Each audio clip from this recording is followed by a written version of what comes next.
औज़ुबिल्लाहिमिनश्शैतानिर्रजीम बिस्मिल्लाहिर्रहमानिर्रहीम। अस्सलाम वालेकुम व्यूअर्स, उम्मीद है कि आप खैरियत से होंगे। आज हम मैथ की एक्सरसाइज 3.2 की जानिब बढ़ेंगे।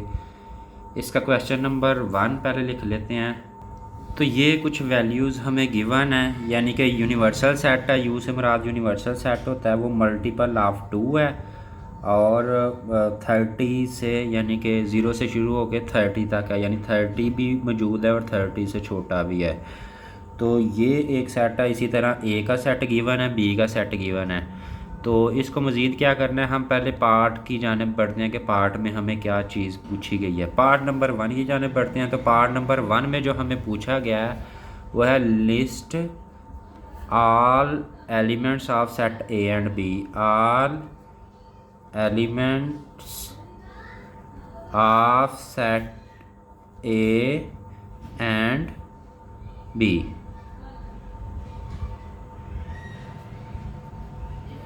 in tabular form। तो बेसिकली इसमें हमने करना यही है कि जो इन्होंने गिवन है पार्ट नंबर 1 में ये पूछा गया कि इनको टेबुलर फॉर्म में कन्वर्ट करें। तो टेबुलर फॉर्म में कौन कौन से सेट को करना है, ए और बी को। अब यहाँ पे एक चीज़ जो नोट रखें, पहले तो हम यूनिवर्सल सेट बना लेते हैं ना कि यूनिवर्सल सेट है क्या, बल्कि यहाँ पे मैं ये भी शो कर दूँ कि ये हमें यूनिवर्सल सेट की जो है वो नरेशन दी हुई है क्वेश्चन के अंदर। तो हम पहले यू बना लेते हैं, यानी यूनिवर्सल सेट क्या होगा।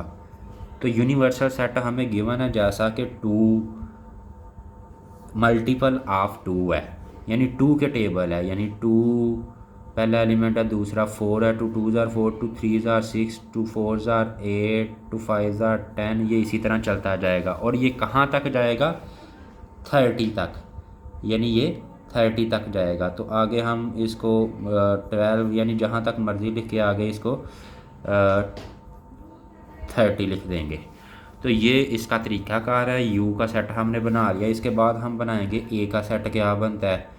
तो ए जो है वो हम यहाँ पे लिख लेते हैं, ए की वैल्यू बनेगी, क्योंकि ये मल्टीपल ऑफ 6 है तो मल्टीपल ऑफ 6 लिख लेंगे, यानी कि 6 1s are 6, 6 2s are 12 और 6 3s are 18, 6 4s are 24 और 6 5s are 30।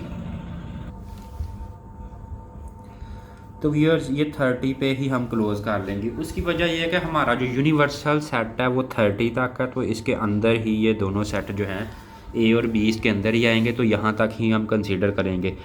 तो इसके बाद बी वाला सेट बना लेते हैं। तो बी वाले सेट में जो वैल्यूज़ आएंगी वो क्या है, बी जो है वो मल्टीपल ऑफ 8 है, यानी 8 का टेबल हम पढ़ेंगे, लेकिन यूनिवर्सल सेट 30 तक है तो 30 तक ही पढ़ेंगे, यानी 8 1s are 8, 8 2s are 16, 8 3s are 24, 8 4s are 32 हो जाता है, बड़ा हो जाता है, लेकिन तो फिर ये यहाँ तक ही रखेंगे।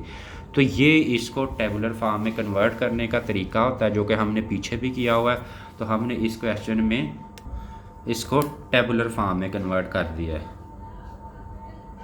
बढ़ते हैं जी पार्ट नंबर 2 की जानिब। पार्ट नंबर 2 में हमें कहा गया फाइंड ए इंटरसेक्शन बी, यानी ए इंटरसेक्शन बी हमने फाइंड करना है। तो इसका सबसे पहले तो हमें पता होना चाहिए ए की क्या वैल्यू है। वो हमने ये टेबुलर फॉर्म में जब कन्वर्ट कर लिया था, हमें क्योंकि वैल्यू जो थी उन्होंने ये फॉर्म में गिवन थी, तो हमने इसको कन्वर्ट कर चुके हैं, यानी इस फॉर्म से हमने फॉर्म निकाल ली, ए का निकाल लिया जिस तरीके से निकाला है, और इसी तरह बी का भी निकाल लिया। अब हमारे पास ये नेट सेट आ गए, यानी कि इनके ज़रिए से हम इस क्वेश्चन को सॉल्व करेंगे। और अगर आप पहले आपको डायरेक्ट सेकंड पार्ट आ जाता तो पहले हम आपको इनको देख के इसी तरीके से ए की वैल्यू भी निकालनी पड़नी है, क्योंकि वो 6 का मल्टीपल है तो 30 तक। इसी तरह बी में क्या है, मल्टीपल ऑफ 8 है तो 8 की, ये भी बी की वैल्यू भी निकालनी पड़नी है। अब ये जो वैल्यूज़ कंसीडर होंगी और इन वैल्यूज़ के ज़रिए से हम ये पार्ट नंबर 2 हल करेंगे, ए इंटरसेक्शन बी। तो ए इंटरसेक्शन बी का मतलब है ए की जगह ए की वैल्यू लिख लेंगे। ए की वैल्यू क्या है, 6 12 18 24 और 30। तो ये ए की वैल्यू जो है वो एज इट इज़ लिख ली, इंटरसेक्शन की जगह इंटरसेक्शन लिख लेंगे और बी की जगह बी की वैल्यू लिख लेंगे। वो क्या है 8, 16 और 24। तो ये वैल्यूज़ भी हमने यहाँ पे राइट डाउन कर ली हैं। अब हमें बेसिकली पता होना चाहिए कि ये इंटरसेक्शन का कंसेप्ट क्या है। ये इंटरसेक्शन जो होता है, इंटरसेक्शन का कंसेप्ट ये है कि जिन दो वैल्यूज़ के दरमियान ये इंटरसेक्शन होता है, हमने उनमें से देखना है मुश्तरक कौन सी वैल्यूज़ हैं। यानी ऐसी वैल्यूज़ या ऐसे नंबर जो हैं जो दोनों के अंदर होंगे वो इनका इंटरसेक्शन होगा। मतलब कि A intersection B is equal होगा, ये देखें 8 यहाँ पे है, यहाँ पे नहीं है, तो ये इंटरसेक्शन इसका नहीं होगा। इसी तरह 16 यहाँ पे है, यहाँ पे नहीं है, और 24 ये देखें ये दोनों जगह पे है। यानी इस सेट के अंदर भी 24 है और इस सेट के अंदर भी 24 है। तो इनका जो इंटरसेक्शन है यानी इनका जो मुश्तरक अदद है वो 24 हो जाएगा। तो ये व्यूअर्स इसका सिंपल सा तरीक़ाकार था। आगे बढ़ेंगे पार्ट नंबर 3 की जानिब। तो पार्ट नंबर 3 में जो हमें काम करना है वो है ड्रा अ वेन डायाग्राम, यानी कि हमने एक वेन डायाग्राम बनानी है। Draw a when diagram.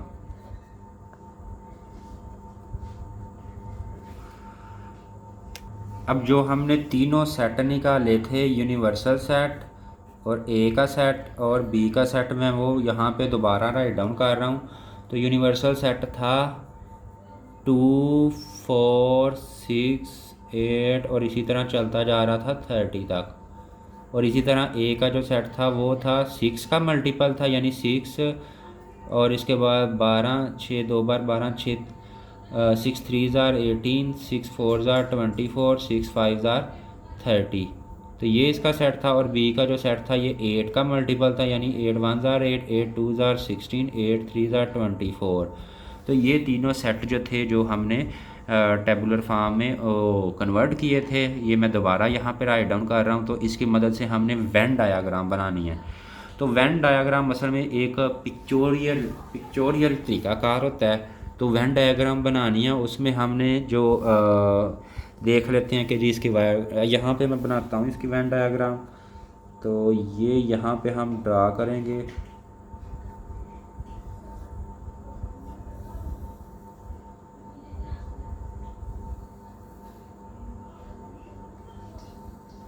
ये हम स्केल ड्रा कर लेंगे सबसे पहले। तो हमें पता है कि इसके अंदर 3 चीज़ें हैं। 3 चीज़ों को हमने शो करना है। एक तो यूनिवर्सल सेट को शो करना है, एक ए के सेट को शो करना है और एक बी के सेट को शो करना है। तो हम यहाँ पे एक वैसे हम इसके लिए प्रकार का भी इस्तेमाल कर सकते हैं।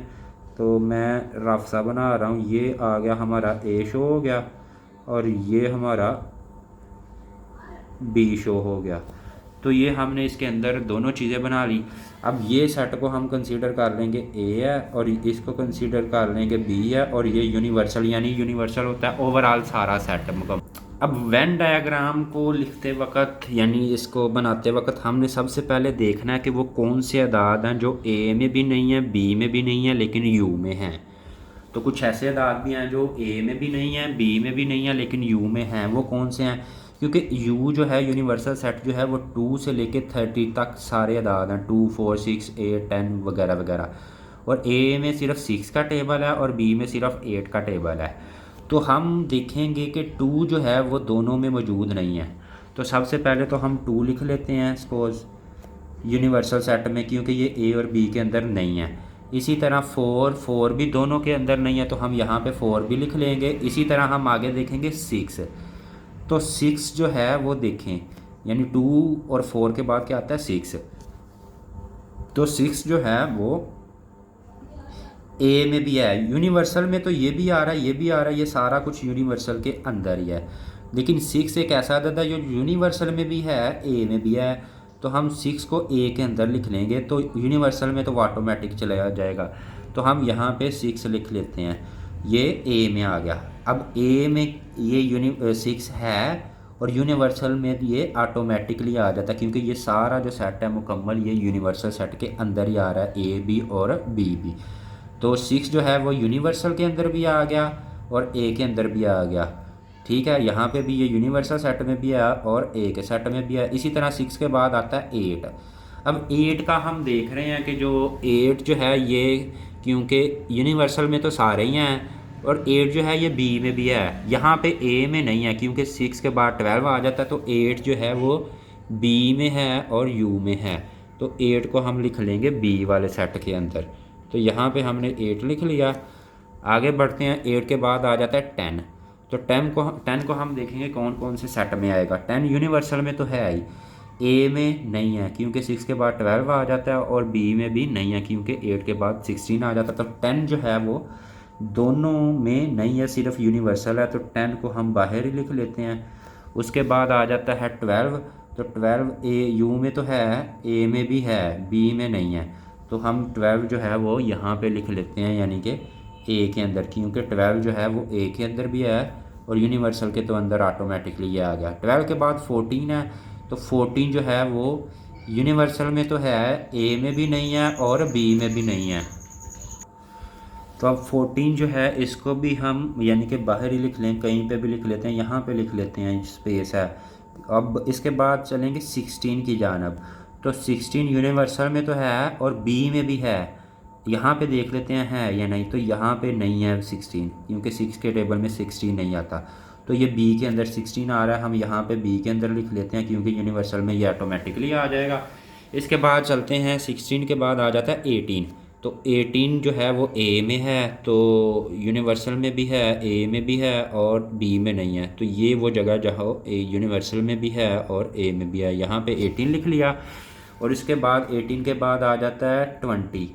तो 20 दोनों में नहीं है, यूनिवर्सल में है, तो 20 हम यहाँ पे कहीं पे भी लिख सकते हैं, यूनिवर्सल के अंदर या सिर्फ तो यूनिवर्सल में लिखेंगे। 22 वो भी यहाँ दोनों में नहीं है लेकिन यूनिवर्सल में है, तो यहाँ पे लिख लिया 22। और इसके बाद आ गया 24। तो 24 तीनों में ही है, ये देखें यूनिवर्सल में तो 24 ऑटोमेटिकली आता है, ए में भी आ गया और बी में भी आ गया। तो 24 यहाँ पे लिखेंगे ये जगह, क्योंकि ये एक ऐसी जगह है जो कि ये देखें ए के सर्कल के अंदर भी है, बी के सर्कल के अंदर भी है और ये यूनिवर्सल के अंदर ऑटोमेटिकली आ रही है। तो ये सबसे मेन इसका जो हमने चीज़ समझने में आई कि ये देखिए 24 जिस तरह ये सभी के अंदर मौजूद था, तो हमने ये इसको ए के सर्कल के अंदर भी कंसीडर किया और बी के अंदर भी डाला और यूनिवर्सल सेट के अंदर, तो ऑटोमेटिकली ये सारे कुछ हो गए। 24 के बाद आता है 26। तो 26 इन दोनों में नहीं है, यूनिवर्सल में है, तो 26 हम यहाँ पे लिख लेंगे। उसके बाद आ गया 28 भी दोनों में नहीं है, यूनिवर्सल में है, तो यहाँ पे लिख लिया 28। और इसके बाद आ जाता 30 ए में भी है और यूनिवर्सल में भी है, यानी इन दोनों में है, बी में नहीं है, तो यानी कि ए में आ रहा है, तो यहाँ पे 30 डाल दिया ए के अंदर, यूनिवर्सल में ये ऑटोमेटिक चला गया। तो ये व्यूअर्स वेन डायग्राम बनाने का तरीकाकार है। उम्मीद है कि आपको इसकी समझ आ गई होगी।